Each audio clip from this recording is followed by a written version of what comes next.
Jaya Jaya, okay, gorgeous tribe. Today we are going to dive into the topic of energetic and emotional release.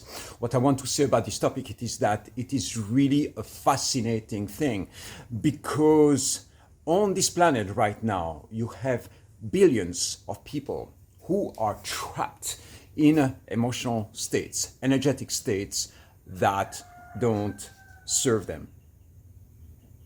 Can you see that? Can you feel it? Can you feel it within yourself? Imagine just for a second that you would be born today in a state of complete, absolute, energetic and emotional freedom. That there would be no trapped emotions in your field. That you would engage in life without fears, without attachment, that you would be much more like a little child, ready to engage into life with, at the same time, the levels of maturity and experience that you have, but without the trapped emotions. Okay, so this is why this topic is really essential, because if we have the capacity to access deep, profound states of energetic and emotional freedom, that changes absolutely everything in our lives. Would you agree with that? Can you recognize that in your field? So we have two very specific and parallel pathways to release emotions. One of them will be the soft way, what I would call the soft way. And the soft way means that we are going to look at a trigger or at an emotion inside of us that might feel uncomfortable. Like, for instance, the emotion of sadness, right? Sometimes you witness that emotion, it's inside of you, and a part of you wants to push that emotion away. A part of you says, this emotion is not okay. I should not be feeling sad right now. So there is an internal shaming process of the emotion, right? You might have witnessed that in your field. And so instead of shaming the emotion, we're going to approach it by witnessing, by glorifying the emotion, by being okay with that emotion being there without trying to suppress it or without trying to push it away. We are actually going to do the exact opposite. We are going to receive, acknowledge this emotion, and give space to that emotion. This is why sometimes you might have a friend in a conversation that says, I don't cry. I haven't been crying for like 2-3 years and it feels strange. It feels like something is bottled up inside of me, right? And the reason why that is, it is because if we don't have the active pathways inside of us to release those emotions, these emotions stay in our field. And that limits our ability to navigate life and to respond to what's coming in our fields. So that's the first thing that you want to understand. It is that if we approach emotions from this soft place, allow the emotions and expand the emotions, give more space to those emotions, then eventually we're going to access a state of inner grace. There is an access to light in every shadow.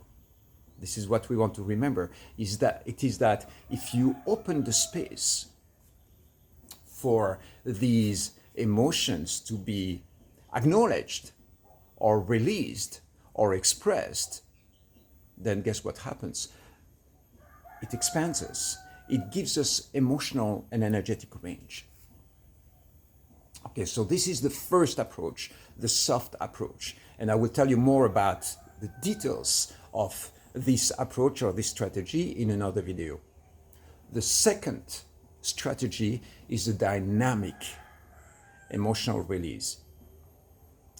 And we use much more power, intensity, strength, and dynamic energies. So, for instance, if I wake up in the morning and I feel precisely an emotion, exactly the same thing, the emotion of sadness coming into my field, I might look at the emotion and be like, I don't think that this emotion belongs to me. I don't identify myself with it, or I don't receive it, I don't want to have it in my field. So what I'm going to do is, instead of going into the story, or instead of diving into that emotion, instead of inviting myself into that space, I'm going to use fire and go like, I'm going to burn shit down today. So this is much more engaging into that power with intensity. This is the Trishula. This is the power of change, transformation, and destruction. And so this is also the power of Shiva and the power of Kali. When we engage with that energy, we are not identifying necessarily ourselves with some of those shadow emotions. That can be soft emotions like sadness or more rage or anger emotions. But what we're saying is like, I don't need to dwell into it. I don't need to give space to that emotion. I'm just going to use fire to burn myself to the ground. And so when we do that, it works really well as well.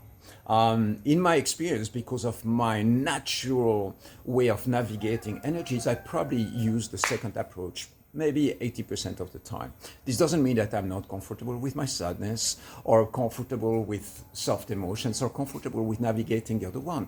But in my emotional mastery pathways and exploration and journey, what I notice is that the second approach is way more effective and more powerful for me to bring me back to a state of energetic and emotional freedom. So this is what I use. And again, this is not bypassing, it's not pushing away. It's simply, look, I've got two ways of looking at it, and the second pathway seems to be working really well. So does that mean that I might have bottled up, repressed emotions inside of me? To tell you the truth, I don't know. Maybe I have. Maybe it's possible that if I start cultivating the emotion of sadness and diving deeper into that, maybe I'm going to unveil things. But those emotions that might be present somewhere in my past or in my childhood or God knows where, or some experiences that I never revisited, it's possible that it's there. They are not an obstacle for me to lead my life. Like right now, I wake up in the morning, I'm a happy person. And the fact that maybe some emotions might be present in my field somewhere in the past that I cannot even identify doesn't mean that I have to go and look at every aspect of those emotions. I live in the present moment. This is in the past. I don't have necessarily to go and dwell in the past and identify myself with experiences that happened to me in the past.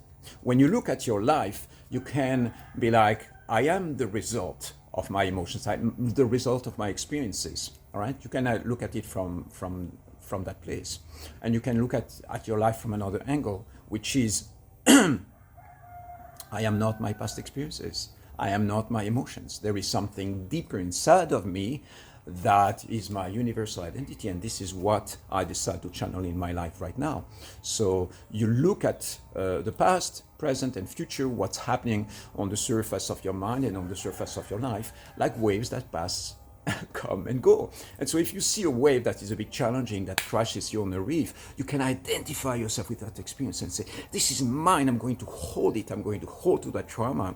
Or you can just open the space and let it go and release. Okay? So again, this is diverging a little bit, but to give you a little bit the context, because I think it's really important to understand the dynamics. Again, the goal, the ultimate goal that we're trying to achieve here is energetic and emotional mastery. That's it. We want to be masters of our emotions, masters of our shadows. Right? Whatever is out there, we want to be able to navigate life from a place of mastery, and mastering our minds and our emotions is an essential part of our life mastery.